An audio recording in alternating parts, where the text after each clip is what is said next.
Hello there, welcome. Today our read aloud is one of my kids' favorite books, How the Grinch Stole Christmas by Dr. Seuss.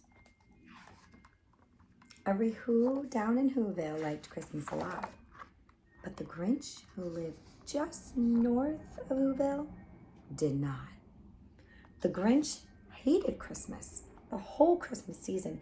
Now please don't ask why, no one quite knows the reason. It could be his head wasn't screwed on just right.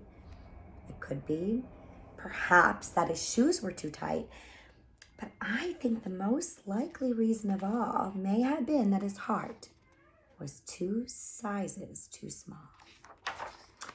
But whatever the reason, his heart or the shoes, he stood there on Christmas Eve hating the Who's, staring down from his cave with a sour, grinchy frown at the warm lighted windows below in their town, for he knew every Who down in Whoville beneath was busy now hanging a mistletoe wreath. And they're hanging their stockings, he snarled with a sneer. Tomorrow is Christmas, it's practically here. Then he growled with his Grinch fingers nervously drumming. I must find some way to stop Christmas from coming.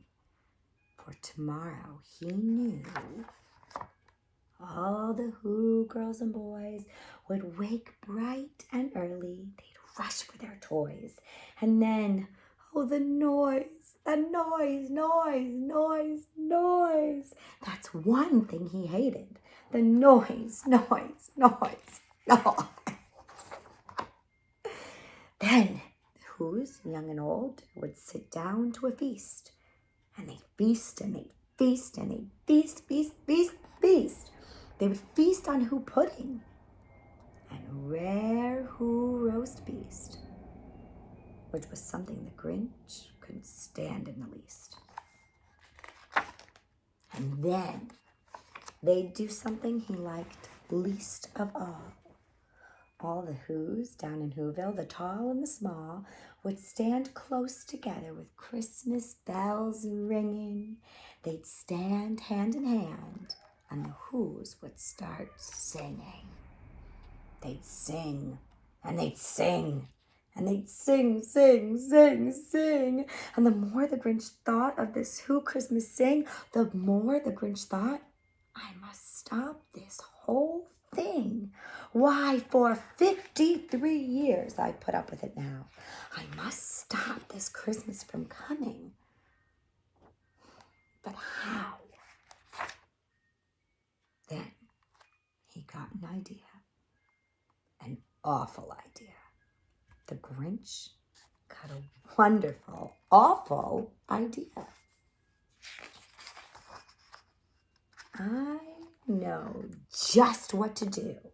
The Grinch laughed in his throat, and he made a quick Santa Claus hat and a coat, and he chuckled and clucked. What a great Grinchy trick! With his coat and his hat, I look just like Saint Nick. All I need is a reindeer. The Grinch looked around, but since reindeer are scarce, there was none to be found. But did that stop the old Grinch? No, the Grinch simply said, if I can't find a reindeer, I'll make one instead. So he called his dog Max, then he took some red thread, and he tied a big horn on top of his head. Then he loaded some bags and some old empty sacks on a ramshackle sleigh, and he hitched up old Max. Then the Grinch said, get up! And the sleigh started down toward the homes where the Who's lay a snooze in their town. All their windows were dark. Quiet snow filled the air. All the Who's were all dreaming sweet dreams without care. When he came to the first little house on the square, this is stop number 1, the old Grinchy Claus hissed.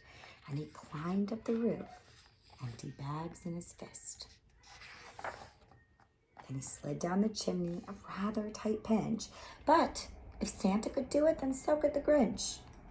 He got stuck only once for a moment or two. Then he stuck his head out of the fireplace flue where the little Who stockings all hung in a row. These stockings, he grinned, are the first things to go. Then he slithered and slunk with a smile most unpleasant around the whole room, and he took every present, pop guns and bicycles, roller skates, drums, checkerboards, tricycles, popcorn and plums, and he stuffed them in bags. Then the Grinch very nimbly stuffed all the bags one by one up the chimney. Then he slunk to the icebox. He took the Who's feast. He took the Who pudding. He took the roast beast. He cleaned out that icebox as quick as a flash. Why, that Grinch even took their last can of Who hash. Then he stuffed all the food up the chimney with glee. And now, grinned the Grinch, I will stuff up the tree. And the Grinch grabbed the tree, and he started to shove. When he heard a small sound like the coo of a dove, he turned around fast, and he saw a small Who, little Cindy Lou Who was not more than 2. The Grinch had been caught by this tiny Who daughter who'd gotten out of bed for a cold cup of water. She stared at the Grinch and said, Santa Claus, why? Why are you taking our Christmas tree? Why? But you know, that old Grinch was so smart and so slick, he thought up a lie and he thought it up quick. Why, my sweet little tot, the big Santa Claus lied. There's a light on this tree that won't light on one side. So I'm taking it home to my workshop, my dear. I'll fix it up there, then I'll bring it down here. And this fib fooled the child. He patted her head, he got her a drink and sent her to bed.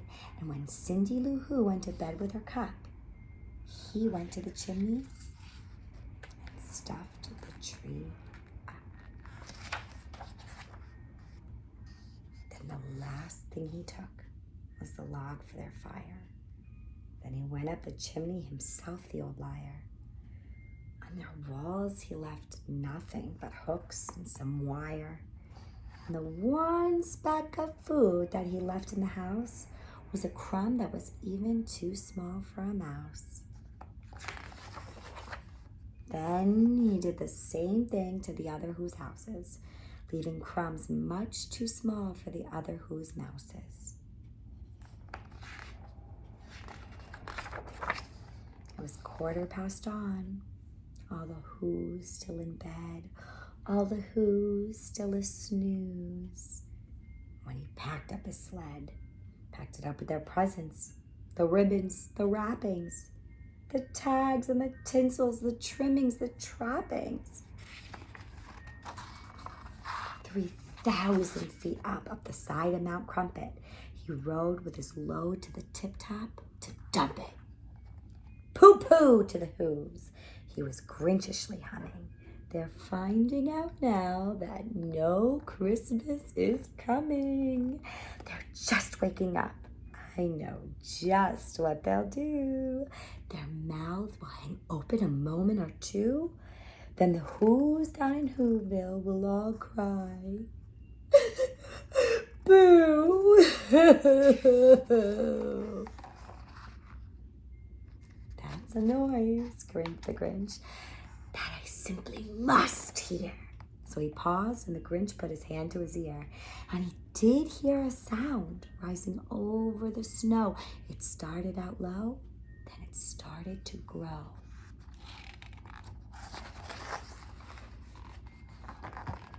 But that sound wasn't sad. Why, this sounded merry. It couldn't be so, but it was merry. Very. He stared down at Whoville. The Grinch popped his eyes, and he shook. What he saw was a shocking surprise.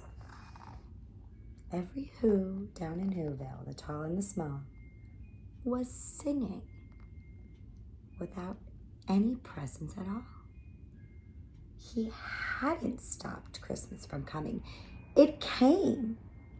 Somehow or another, it came just the same.